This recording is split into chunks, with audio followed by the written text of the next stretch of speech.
இந்த காரியத்தை யாருமே செய்யலையே, அப்படிப்பட்ட புதிய காரியத்தை செய்யும்படியா தேவன் உங்களை கரம் பிடித்து இருக்கிறார். எல்லா இடத்துல சொல்லுவாங்க, இதுவரைக்கும் யாருமே கொண்டு வராத கான்செப்ட், இதுவரைக்கும் யாருமே செய்யாத ஊழியம், இதுவரைக்கும் யாரு மூலம் வெளிப்படாத காரியம் எப்படி உங்கள் மூலமாய் வெளிப்படுகிறது?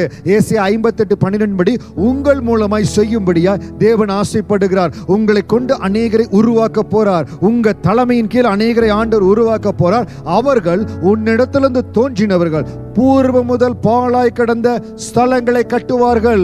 அருமையான சகோதரி சகோதரியே, உங்களை கொண்டு ஆண்டவர் பயிற்றுவிக்கிற உங்க டீம் மெம்பரா இருக்கலாம், நீங்கள் உருவாக்குகிற ஊழியர்களா இருக்கலாம், இல்ல உங்கள் பிள்ளைகளா இருக்கலாம், உங்களிடத்திலிருந்து தோன்றவர்கள் பாழாய் கடந்த ஸ்தலங்களை கட்டுவார்கள். அவர்கள் செய்ய போற காரியம் பெரிதா இருக்கும். எல்லா இடத்துல கைவிடப்பட்ட காரியங்கள். ஒரு சிலரை கொண்டு ஆண்டவர் அநேக இடத்துல கைவிடப்பட்ட ஜனங்களை அவளை பலப்படுத்தி அவர்களை உருவாக்கும்படியான ஊழியத்தை ஆண்டவர் உருவாக்க போறார். இந்த வார்த்தை யார் யாரோட பேசிக் கொண்டிருக்கிறதோ, யாரோட ஆவியான இடைப்பட்டு கொண்டிருக்காரோ, இப்பொழுதே சொல்லுங்க, ஆண்டவரே குடியிருக்கும்படி பாதைகளை திருத்துகிறேன் என்று பெயர் பெறுவாய் என்று சொன்னீங்களே, அதற்காய் ஸ்தோத்திரம். ஆண்டவரே, ஜனங்களுக்காக ஆண்டவர் குடும்பங்கள் நாட்டப்படும்படியா, குடும்பங்கள் கட்டப்படும்படியா ஆண்டவரே இந்த காரியத்தை செய்ய, இந்த ஊழியத்தை செய்ய என்னை தெரிந்து கொண்டதற்காய் ஸ்தோத்திரம். அநேக குடும்பங்கள் ஆசீர்வாதமாய் மாறும்படியா, இந்த தொழிலை இந்த பட்டணத்தில் செய்யும்படி எனக்கு கிருபை கொடுத்தீங்களே, ஸ்தோத்திரம்.